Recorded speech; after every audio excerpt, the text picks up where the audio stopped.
Game number 1, DRX will be on our blue side to start us off, and we'll see what of these coveted picks they are going to prioritize the highest. Small, I think Rumble, just by the way, is going to be that pick. Yeah, I think that's going to be pretty strong. Small note. Yes. You guys notice the Mel global ban is missing above match 131 there. It's fixed. She's no longer broken. It's fixed. So she is viable for play. Don't think she will see play for the rest of this season, but that remains to be seen. Players like Bulldog have played her in the past. Yep. VAR is still banned, despite the fact that he took some nerfs to his laning phase, especially with his Q and his E. I wonder whether we could just like put up some like troll this champion is disabled stuff, like just say that Briar is disabled, but we're lying, but it's as if she's disabled. These champions will never see play. Like yeah, exactly. It's like a list of like 11. It's like Garen, Timo, Darius. I mean, Garen has his niche matchups, you know. Yeah. We do have a Talia ban here on blue side with that Varus, so could be looking for Yehu to pick up a first pick Azir if that's not banned. The Wukong and the Pantheon are already gone, so that Wukong Annie is off the table. I think that makes a lot of sense. They're actually going to ban both against Bulldog here. A lot of respect shown for a matchup that you and I were both kind of leaning towards Yehu quite heavily, and so maybe he's got a different idea entirely. I don't think this is because he's scared of Bulldog playing these champs. He just wants to have a little bit more freedom in the lane. Yeah, I guess so, but I feel like there's a lot of the new stuff that has now been buffed up that is getting through this draft. I mean, Yunara is really strong when you have the Wukong ban, so DN, because they banned the Wukong, Red Side kind of priced themselves into also banning the Yunara, so that doesn't get first picked. It's Teddy, like you mentioned. Yeah. I want him to have his hands on that.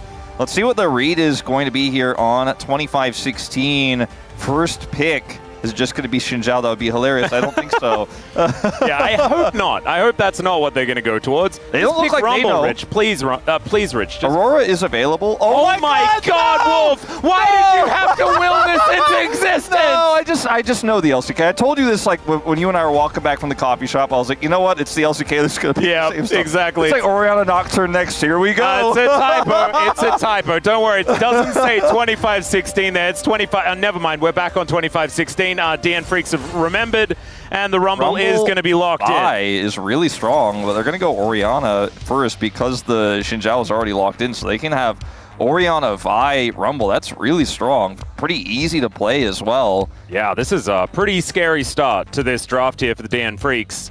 Let's see what Rich is going to have in store. Of course, Aurora is still there as a decent matchup into the Rumble. Could also play the Ornn with the fact that there are some slight nerfs onto Trundle. Maybe people won't want to be playing that one as much. Top lane, Galio is still a thing as well, and there is already a Xin Zhao locked away. So that's a possibility. Certainly is. A lot of flexibility in this pick. In a meta where there's just a lot of flexes hanging out. See if we'll get any more information about the AD carry here.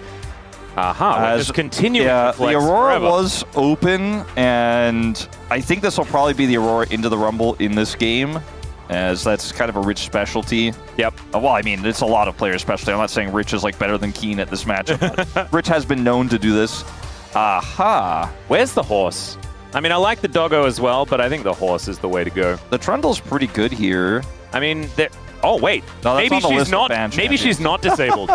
As it turns out, she's not disabled. We knew it was going to be Orianna Nocturne. Let's be honest. Yeah. Dodge this equalizer. You don't even know where it's coming from. Do they ban Zeri? Because that was the DN Freak special, obviously, with their Orianna Nocturne combinations. Xayah first. She's safe. She dodges the combo. She presses R and nullifies everything you've just done. So that's not allowed. Yeah. On the side of DRX here, it's like they want you to play an immobile AD carry. They'll ban away the Nico, which will give you some freedom in lane. And obviously Red Side has pick priority there in R4, so just one of the strongest bottom lane picks you can get. They might even go for an Alistar ban, for the final ban there. Yep, could be an opportunity. The Rakan is still very, very powerful as well, and I believe would pair alongside what they have going on pretty effectively, honestly, for both sides of the Rift. Bard. Good old Big Bad Brad. Okay, so they're like, you took the Nico away, I'm not going to give you the winning Bard lane, which has some combo potential as well with this draft. You can set up taunts. The Aurora ultimate works well with it too. Yep. You can also keep them there so that the heroic entrance can be aimed a little bit more easily. I mean, Carrier showed us that Alistar's the next best ball carrier, so... Yeah, true. Could just be and a safe Lucid ban. showed us that Trundle is a really good ball carrier as well. Where's the Trundle support at? As Sivir is going to be taken away, I think that Berserker would have been happy to go there. But he's also probably happy to play Zeri, as the Alistar will be locked up.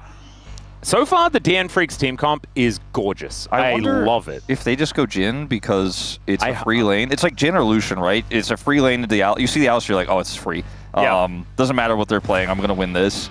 And if you go for Lucian Braum here, it's decent into this comp. You have to go Braum. You're not feeling too bad. I don't know whether the Braum value is massive. Yeah, it's not great in this draft, but it is great in the lane. It's great at level 1. Yep. And it also allows you to do what you want to do, which is line up targets one after the other. I think Braum Xin Zhao is really, really strong with the knock-up stun combos and things like that. This Kai'Sa is good for the DN Freecs draft if you just cover the DRX draft, and this is much better. Way better, If you could just cover the DRX draft, you're like, oh man, this is a sick dive comp. But then you look at the lane phase into the Lucian, and you look at how many different ways that she can be peeled for, and you're like, maybe not. Maybe not the Kai'Sa in this case. She's going to get swatted like a bug. This makes a lot more sense. I think both of these drafts are phenomenal, to be honest with you, Atlas. I like the lane matchups here, though, a little bit more for DRX. You have the Lucian lane in the bottom. You have the Galio that can neutralize the Orianna pretty well, and then you have that counter matchup for the Rumble there for Rich topside. But DN Freecs have been way more decisive than DRX as of late, and I think that this, like, if I had to pred right now game 1, I would give it to them because their comp is easier. They have been super decisive with their calls. And Teddy's playing a pick that is not a Fountain Laser pick where you could just sit back and go, well, the Lucian will just carry us through late game. He has to be proactive. Not that he can't, but sometimes if you get a lead early, it's not enough if your team can't play through that lead. And that's what I worry about most of all with a draft like this with Teddy on Lucian, is this is a very funny drawing. Yeah, it's absolutely fantastic. DN Freecs are going to be playing some spoiler here today up against DRX to see whether they can stop them from making it to the play-ins. Let me go! I'm trying to get to the play-ins! Yeah, no. You're staying back here with me. One thing I do want to add as well is DNF's just general playstyle has been do well in the early game and then fall off a cliff colossally as the game goes on. I think that they have been pretty competitive throughout the early games throughout this season, regardless of who they're against. And so we'll see whether this comp can allow them to close out that late game as well. Let's get onto the Rift.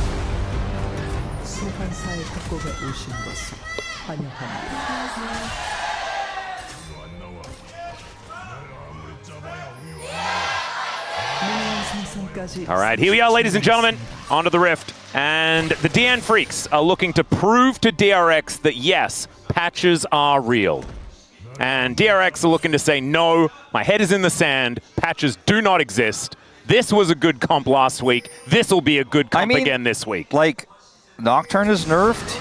Hexplate is buffed. Otherwise, like, it's really the Rumble mainly that's saying, you know, patches are real. Otherwise, it's kind of like, neither of these teams are saying patches are real. Maybe it's just Dudu. Maybe it's just Dudu that's saying patches are real, and he's saying to Pioshik, by the way, dude, patches are real, if you don't mind. To be fair, I also feel like he might have just drafted exactly like this last week, too. Yeah, that's a very good point. But as we go deeper into Fearless, I think some of those picks will crop up a lot more. And, you know, like, we're saying this, we're being facetious. These players have been practicing the new stuff quite aggressively of late. I think Pioshik played so many games of solo queue alone and would have been scrimming as well. So looking forward to seeing whether he does bring out, you know, the brand or even his Hecarim that he has still been putting some extra games into. Yeah, Pioshik just having a good time and then closing out the season in his own way. If we get a Pioshik air guitar by the end of it, you know, all one. That would be pretty good. He did not do a big ceremony last time, sadly. No, I think it was a little bit of stress last time around. Hopefully this time there will be a little bit of difference because, of course, if they do manage to win this, this is their first winning streak since, like, 2024. Yeah, that's true. It's actually kind of insane.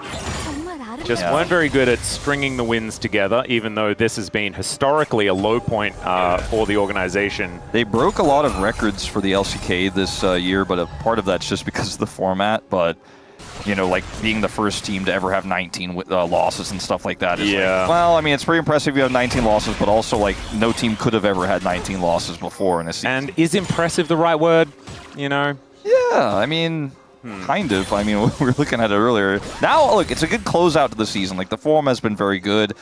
You know, a lot of people have been saying, like, this is one of the best 10th place teams that we've seen. And I think that's kind of true. Like, a lot of the 10th place teams you had at the end of the year, you're like, well, they kind of had a rough year, and now it doesn't matter, and they're kind of fooling around a little bit, whereas DNF are like, no, it's the end of the year, and we're still trying every single game and popping off a little bit, to be honest. Yeah, I think it's absolutely fantastic. I think the mentality, the philosophy that they have approaching the end of this season when they are already down and out, it has been really, really good. As Rich trying to get some damage back here onto Dudu, avoiding the harpoons. I say that as he gets hit. Looks like he might be out. Oh, never mind. Not going to get the cannon as Dudu just pushes him away. Neither of them, I don't think, got their cannons. Just liking to do damage more than getting money. Yeah, this actually goes back to an old adage of Afromu, which was like more than 12 years old now, I'm pretty sure. If your opponent doesn't get it, it doesn't matter whether you get it or not. There you go. That's the whole point, is you just have to make sure that you deny them as much as possible. It's a Hanarabi player right there. It's beautiful. I think that this was not a dive that is suited for success, and I don't think Spun should go for it. There's no angle here. He's not going to. But he got some deep vision up just the same. Yep. Bit of an angle here. Yep, Pulverize. He's going to interrupt as Teddy's already out. So Andal going to have to use the heal to get himself out of the way of Life and Berserker. And Teddy already running back towards his bottom lane. It's not going to be a lane swap or anything like that. As Rich doing just fine, but it's not necessarily feeling as oppressive, even though he does have that CS lead. Dudu is still doing all right, as Andal doing his very best to try and hold on to this wave, and with the door, should be able to do so. Oh, Teddy even manages to get both of those. That piercing light was so incredibly high value. Oh, it gets that. Oh, Teddy. Incredible stuff. And keeps his slight gold advantage here. He makes Andal getting caught there for heal look like a move for both of them to get extra XP. Exactly. It's a tempo play, baby. That's all we're and that's not even vibe. That's not like actually real tempo right there. It also doesn't even, like, they're getting more XP than each other while they're alone, but they're not getting more XP overall. But, you know, he was generating a high level of experience when he was by himself. There we go.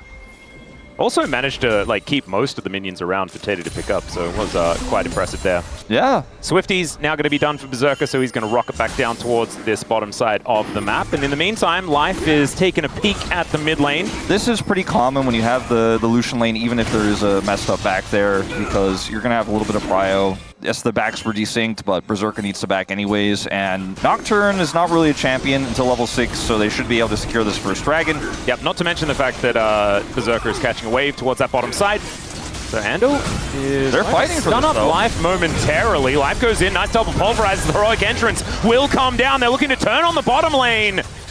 As DRX with the flash forward, and Life will be taken out. That's first blood over to Teddy.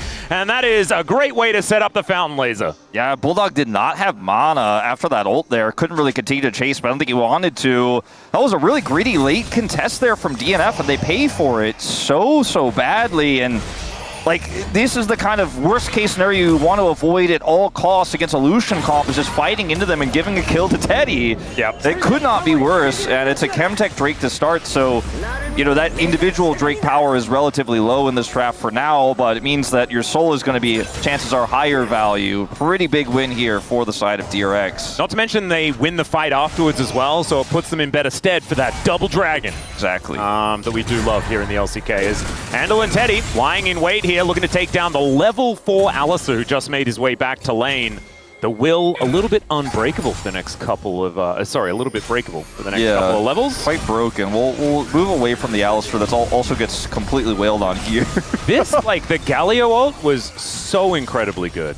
Bulldog just doesn't have a good angle there. If he hits a multi-man shockwave, I still don't think they, with a level 4 Jhin here, really have a prayer in this fight, unfortunately. I think that was just a last-minute call there for DNF, like, we don't want to give this. Yeah, and I think they should have, right? Because the lanes were in position for DRX to have control, right? And so it's just trying to take what you technically are not set up to do, and instead they just lose even harder. So a little bit unfortunate there for DNF, but it's only 500 gold, something like that. Not anything really too much to worry about. The problem is our like 82% kill participation Lucian player here is now in a pretty good spot to carry this game. That's the thing, like, what I was concerned about with this Lucian draft is like he'll do fine, he'll hit the normal benchmarks, but will his team be able to coordinate around him to keep him fed, keep him, you know, ahead of the 8 ball so they can continue to be super relevant in this game? If you get a kill early, sometimes you're just so big, you get that extra pickaxe that you don't need teammates, so you can just kind of keep pushing the advantages on your own. I'm obviously being a bit facetious here, but at the end of the day, Teddy going to be feeling a lot better off about his longevity in this game, what the mid game is going to look like with all that extra money, and you can see they're already trying to play through it here on the top side. Yep, Grub's going to be an opportunity here for DRX as well. Although Sponge was thinking about paying a visit towards Life and Berserker, of course, with only the Hex Flash available. Life is somewhat vulnerable, but they are just going to head over to these Grubs. We'll be able to take those down, and I don't think DNF are going to be contesting for these. No, there's just no level 6 for Life. He's only halfway there. Like, Andal doesn't have it either, but he's much closer. You can see that XP lead. They know they're behind there. They also know that trying to Nocturne ult into this fight without vision is just a fool's errand. And unfortunately, you know, this is one of the places you would have liked to contest, actually, but the Lucian has too much topside prio. Your Nocturne can't do anything here. It's not Pioshik's fault, but just doesn't really have an angle. Yep. So they are willing to give this up, which is problematic considering this is an Aurora composition who is going to use those Grubs in a side lane pretty well. Yeah, I do think that DRX feeling pretty good about how this one's going right now. As Sponge on his red buff for the minute, and Pioshik just looking to continue power farming. Is ahead by a couple of camps, but the Nocturne hasn't really made his presence known just yet. See whether Pioshik can find an angle in. The issue is, there's just lane priority kind of everywhere, except for in this mid lane where Bulldog is doing a decent job pushing Yehu around. It hasn't translated into a gold lead or anything like that, but has still been able to pick up some priority, which is allowing DNF to have a little bit of breathing room in this game. If this were a Legend group game, you know, we talked about the lane prio in the draft for DRX, and we're like, ooh, this looks really good. Makes it hard for the Nocturne to play the game, so that's problematic. If the Legend game, I'm like, ooh, this one, I don't want to say it's over, but you really can't find angles. It's Rise Group, and it's DNF and DRX who are currently our bottom teams, right? I think that DNF's comp is so easy to execute, so combo-oriented that sure, they don't have prio now, but one mistake from DRX, one greedy move on, for example, this next streak, or perhaps the Rift Herald, and they're back in it. So don't feel doom and gloom just yet, DNF fans, because this one is definitely still playable for you because of the simplicity of it. If you are also a Huni fan, you're feeling a bit conflicted. Yeah. Because they aren't Sork boots, are they? No, a little swifty. Huni did say that thing where he's like developed now and he's a changed man after military, but he also said that people don't change. So I'm still not entirely sure. I feel like he was kind of on the fence, as Rich is taking so much damage. There's that swifty value. Silenced doo-doo. The equalizer is just going to burn the minion wave, and Rich is just going to go back home. Potential dive angle here for Pioshik if he does come on over, as Rich does cancel the back momentarily. There's no one here. Yeah, as there is the paranoia. Bouncing to the other side of the wall is Rich, and unfortunately, that was not the call. Yeah, interesting. Over here, DRX are going to get their second dragon of the game because they still have all their control bottom side. They know that dive is likely to happen because the Nocturne hasn't shown up down here on the bottom side. They had no vision top side. I think Rich was aware there was a pretty high chance. Yep, teleport is up as well as, all right, we're going aggressive. Zerka does manage to land the Deadly Flourish, but this Unbreakable Will is not quite enough, as Life will be able to limp his way up and not going to be able to defend any sort of Drake take or anything like that. Bulldog still retains control of mid, and the teleport does come through from Rich to get himself back towards that top lane. Okay. And the Hex Plate now there for Pioshik, trying to make up for the nerfs to Nocturne with a buffed item. I think this is actually pretty okay for DNF because they ended up getting that kill topside. And they did not lose their Alistair bottom side. Sure, he had to heal and use his ultimate, but at the end, a refillable potion. But at the end of the day, he's totally fine. The 2 Drake lead into Infernal Soul is somewhat of a problem, but your team fighting composition is really about to come online. The prio makes it tougher again to actually find those angles, but they already found one topside. Maybe they can find more. Possible angle here. It is going to be Sponge picking up a pretty good item. And so we'll see whether this one item spike for the Zinzao will allow DRX to be a little bit more competitive in the upcoming fights. They only need Feats of Warfare or that first Turret Blood in order to lock down some Feats of Strength, get some new shoes. It's going to feel pretty good for them, as Life clearing out some vision around this bottom lane. But there's only 4 minutes until the Drake is going to be up again, and so no real reason to be fighting around there.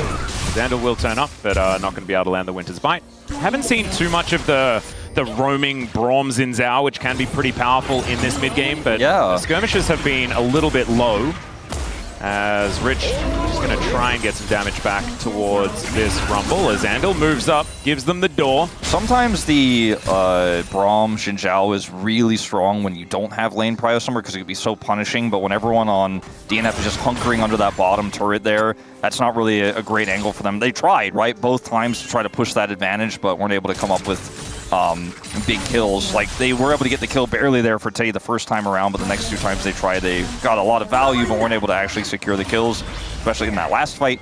But otherwise, you know, DNF are just kind of weathering the storm here, waiting for the team fights where they feel comfortable. They can actually just use that Orianna combo, use the equalizer, because Dudu used the equalizer to clear a wave and then look for a dive topside, but hasn't otherwise shown up for any team fights just yet. The Jhin follow-up is also so easy here in this comp because Berserker just sits back and presses R and or W when the targets get isolated.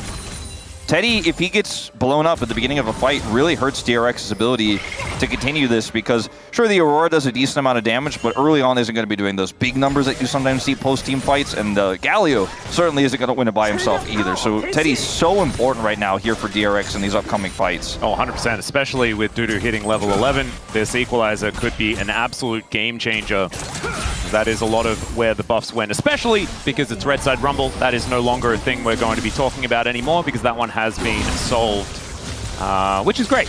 I think that champions probably shouldn't have advantages based on side of the map, as Yahoo gets a bit of damage reduction there, but he has the Hollow Radiance now done, and so everything is A-okay.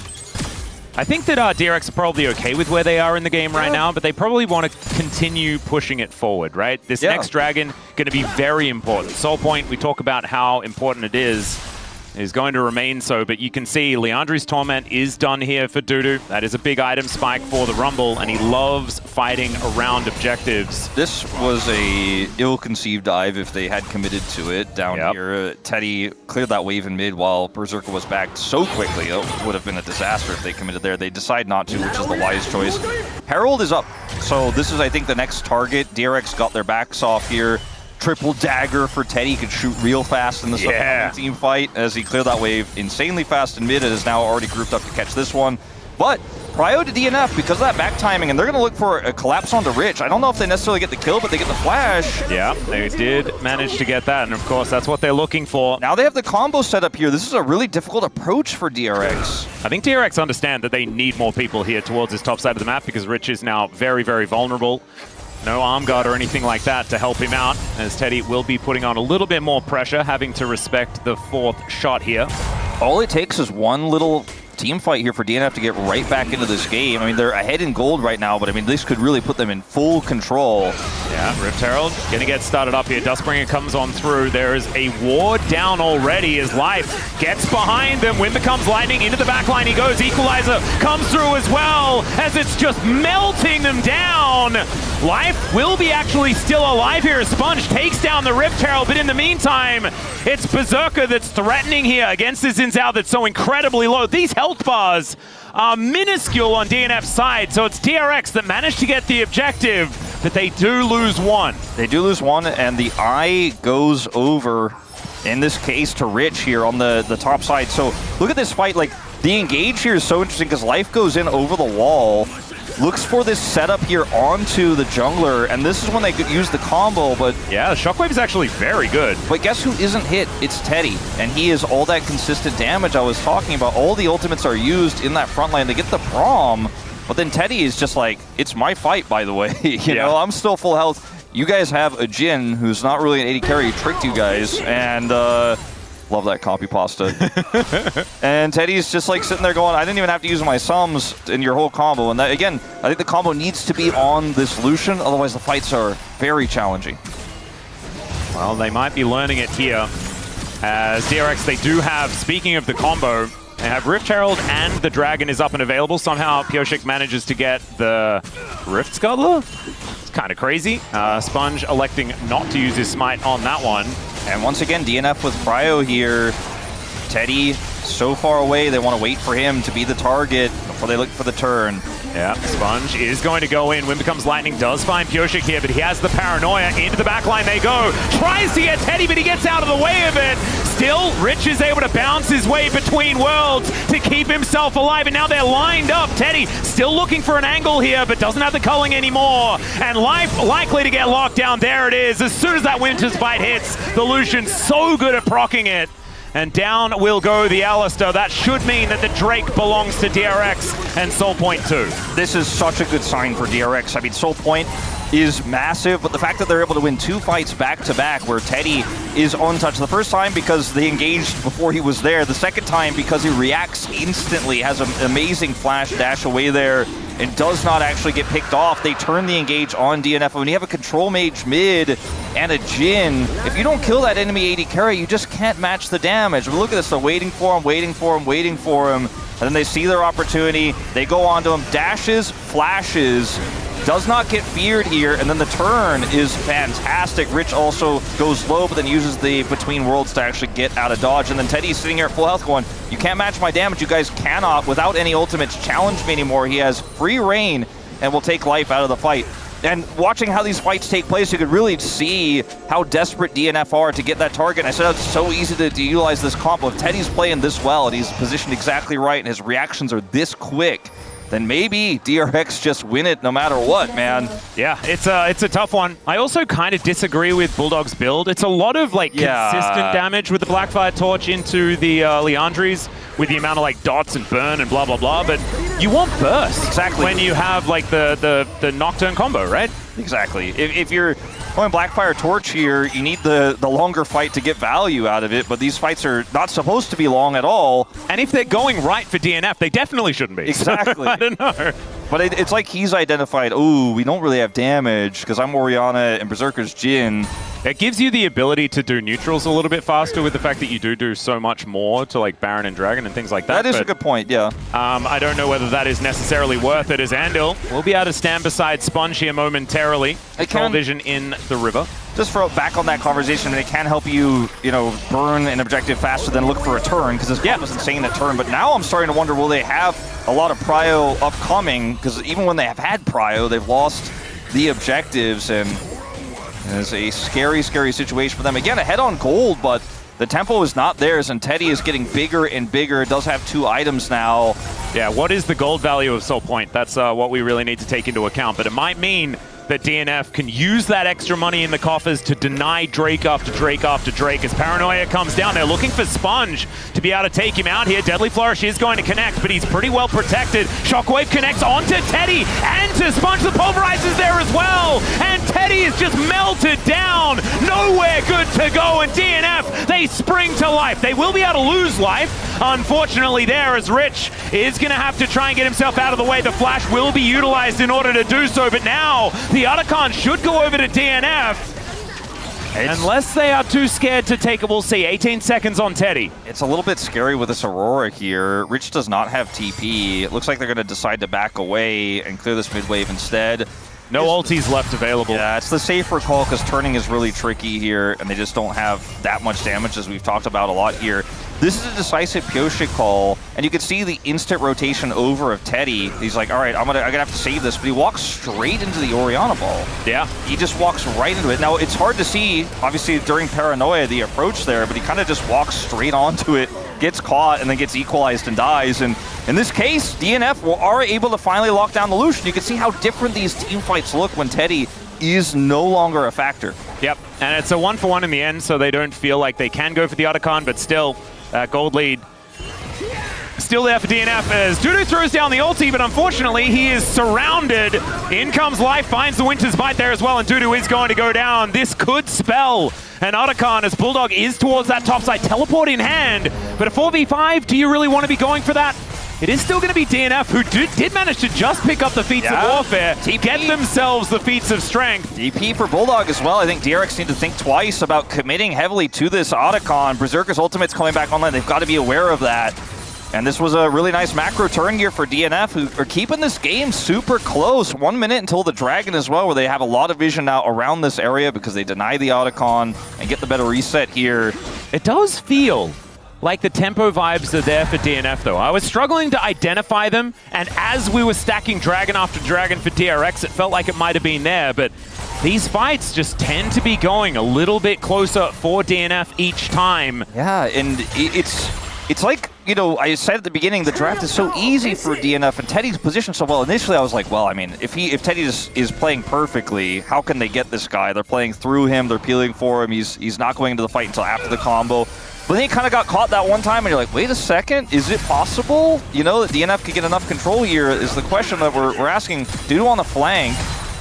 Yeah, looking for that angle towards Teddy here as they clear out the mid wave.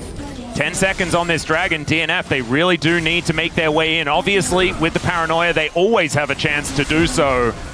As Winds of War actually starting to do some damage here as Yehu's getting an extra bit of damage from the items. Dudu going to get cut down here as the flash does have to be employed. Deadly Flourish connects onto Sponge. If they lose their jungler, it is a big deal. And DRX would have to back away. No teleport for Dudu, and he's actually going for a reset. Pyosik doesn't have a great target to ult right now. Look at how far away Teddy is. He's positioned so well again in this team fight. Bulldog trying to wrap around, look for a big shockwave angle, but they want to wait for the rumble. And Yehu waiting for the taunt. Yehu looking for the angle here. Doesn't get it onto Pyosik. As the captive audience did go down, gave vision over onto this Galio. It's just a waiting game for DRX to like use your combo and then we'll win the fight. And then for DNF to like, we're waiting for our rumble, by the way. He's back. Yeah, Dudu actually managed to get home and back here in time. Kind of a big deal. We saw it, but DRX did not see that he had gone for that reset. So now moving down towards this Otacon. Remember, Drake and Otacon both available, both incredibly important, especially for DRX with this Infernal Soul point. Finally, DNF are in a position where they can actually start an objective. You know, they need to start it to threaten DRX. Otherwise, DRX, like I said, they're just waiting for the combo. They're like, yep, look at Teddy. He's like, I'm not going to let you ult me. I'm literally like off screen, by the way. You can't get me. Yeah. The funny way these two drafts interact with each other is creating such a funky scenario here. But DNF, yes, use the Dragon to then pull DRX there. They are slowly realizing that is how they have to play this. Oh, Teddy on a bit of a flank angle here, which is kind of awkward. Shockwave connects onto two. The Equalizer goes down as well just to finish off Andal. And it is going to work out. No door anymore for DRX. As Yehu able to use that Justice Punch to escape, but this will mean no soul for DRX. And the first Drake will be picked up by DNF. Those tempo vibes, man, they are still there.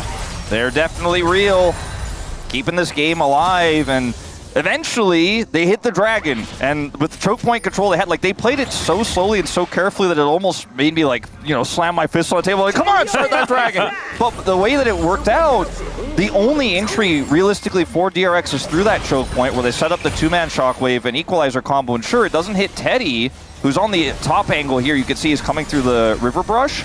But taking two out of the fight, including the jungler, by the way, means that this is just a done deal. Look at Berserker. Like, look at this setup here for DNF. They set up a perfect failing. So, like, no entry for you whatsoever. This is the power of this comp when you have Prio, and without it, DRX played a waiting game. In the meantime, we've got junglers doing battle with one another, but the fear is fantastic. Shockwave is even better from Bulldog. As Teddy's been exhausted, this culling is not going to be doing the damage that they wanted to, and now Dudu has made his way into the fight. Equalizer still up and available. DRX need to be so careful because this rumble is so scary. Still Teddy trying to go aggressive as Dudu is going to go down. The Equalizer still doing some work, but this is the DRX show now. Teddy's just dead because he walked up the red carpet, but thankfully Rich is still there with the damage, grabs the double, and DRX find their first team fight win. A big win here for DRX. They're going to turn it straight into a Baron. After what was a pretty close fight, that taunt onto Dudu was so clutch because it really denied him from getting the equalizer he wanted. Still got a high value one onto Teddy because of what you mentioned. Wanded up. And I mean, Berserker's going to trade this for a mid-outer turret here. He's the only one alive here for DNF. Oh, he's going to get away with it. He has the curtain call. And there's no way. Yeah, sorry, curtain call doesn't actually do anything to a Braum. So that is going to be Baron, and we're going to have a look at it from the beginning. So watch this fight. The initial part, they engage on the Xinjiao, and ultimates are traded here. And then the shockwave value is high, but again, they don't catch Teddy. And also this door as well. The door is massive. The Galio in this fight also gets a big knock-up here. And DRX kind of overextend on this one. Life gets caught. Sponge looks for the re-engage. Off of the wind becomes lightning. And then Teddy's just like, there's no one to hit me now. He's a half health. And you know they say don't look down when you're on heights. Maybe Teddy should have looked down a little bit here. Needed to. His shoes are too good. They obviously just like, you can't feel the heat, I guess. Something like that. But it was still doing the damage as DNF looking to start up this Otacon. But against this Baroned up DRX, that could be a bridge too far as they all do move over, take down these control wards. I mean, Rich is going to be clearing out this mid wave. A lot of this Baron timer is being wasted by this. If DNF just walk away, they're like, cool, got a bunch of your Baron time, by the way, and they can still kill time and stay for the contest. Yeah, Life could be in a little bit of trouble here as there's a little bit of a taunt onto the Alistar, and Paranoia used defensively. That's a big tool that DNF will not have now. And the Otacon going to be so much more difficult for them to take, especially with Rich pushing up this mid lane. I like how DNF are playing this, though. The defensive Paranoia works out for them, and they can still contest this Otacon. They are going to lose this turret for sure, but the Baron timer is half wasted here. That could have been a lot worse for them. Now, like you said, they can't engage to stop this push, so this is where things get the most tricky. But they deny the Otacon. The thing is, that pick onto life. Look at the timers. Baron is going to wear off like 4 seconds before the Drake is up. And so DRX, if they manage to get everything in order, push up all of these waves and add all that pressure, wandering back to get themselves this Infernal Soul should be something that they can orchestrate for themselves.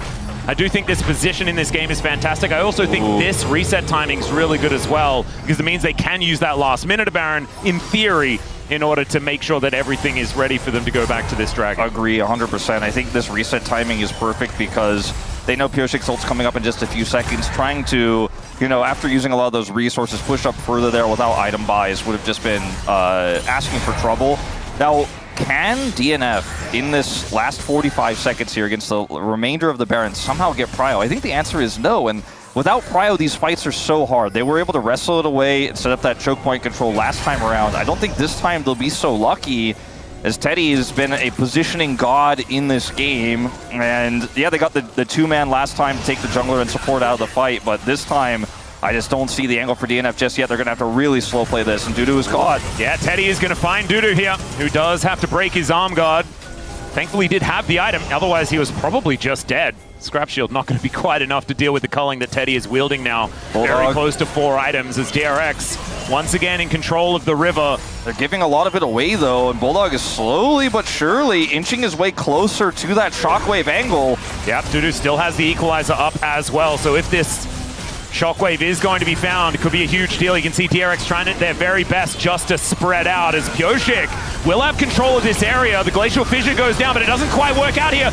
It is going to be that Infernal Soul locked up for DRX, though, and DNF just not actually pulling the trigger on anything. Equalizer still up, Shockwave still up.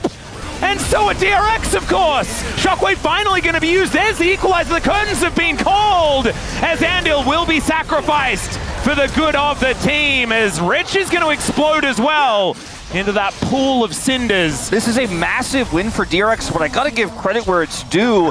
That was an amazing call there by DNF. 5,000 done by Bulldog there at the end of that skirmish. Maybe the build's actually just the best. I guess so, but like when you watch this initially, it looks like they're trying to angle for a bit of a paranoia collapse here to look for the 50-50 and then otherwise look for the ensuing fight, but it's actually Rich's ultimate that really ruins their plans here. They're not able to collapse. Rich then escapes.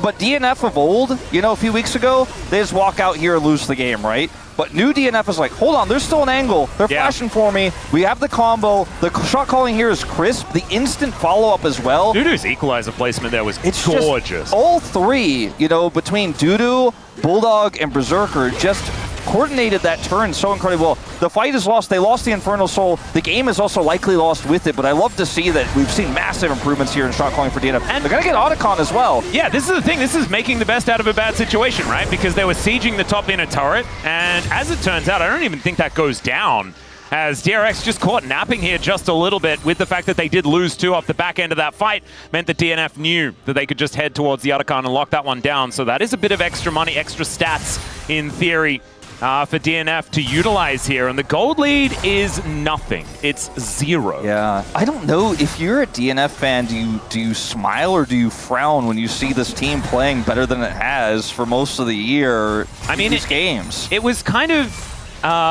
it was said beautifully. DRX with hope for tomorrow. versus DNF living only for today. If you keep your mind in the present, which is where it's going to be no matter what at all times, by the way, then you're actually very happy with how things are going, right? Don't think of the what does this mean. Think of the what does it look like right now. And right now, it looks so much better than what we've been seeing from this team. Yeah, and that's what I want to celebrate here, as DRX still have Teddy with the most gold in the game. They have that incredibly powerful soul, but the team fights have not been as convincing by them. The calls have not been as decisive. They have all the tools to close this game out, and yet for some reason, I don't trust just yet that this game is over. Like, I just don't trust it. It's a Rise group. It's DNF looking good on the shot calls.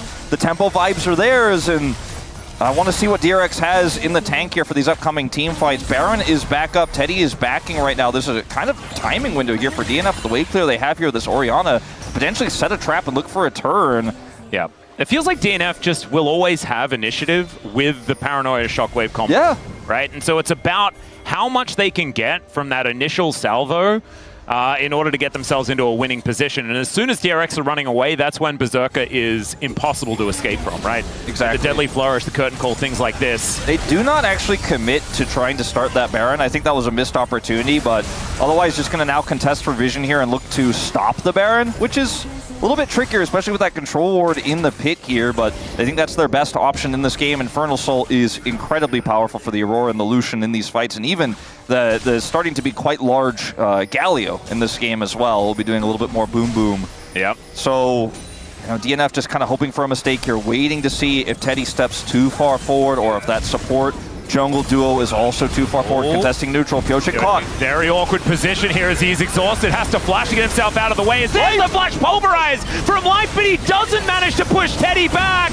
Oh, it's a disaster in the end. They do get the combo onto Teddy, but that Maw of Malmortius means that it does basically nothing. And now the culling is a deadly back scratcher for Dudu, who's the last man standing. And as it felt like DNF had the initiative in these fights, they lose all of it and probably the game. Yeah, I think this game is just simply donezo. Voidlings here going to help them start hitting this turret. The wave is just a few seconds away, and with these death timers, this certainly should be the end here of Game 1. A heroic attempt from DNF here, but DRX got Teddy ahead. His positioning was phenomenal due to now just one man against the world. A little bit of desperation there as the buffed up Rumble on this patch, not quite enough to deal with the Fountain Laser in the end. As Life turns up, man, he's going to be kicking himself, right? I feel like Life has had so many better performances than from earlier on in the year, but that last play must feel terrible. Yeah, I mean, he hits the big knockup, but it doesn't matter because there's just no follow-up.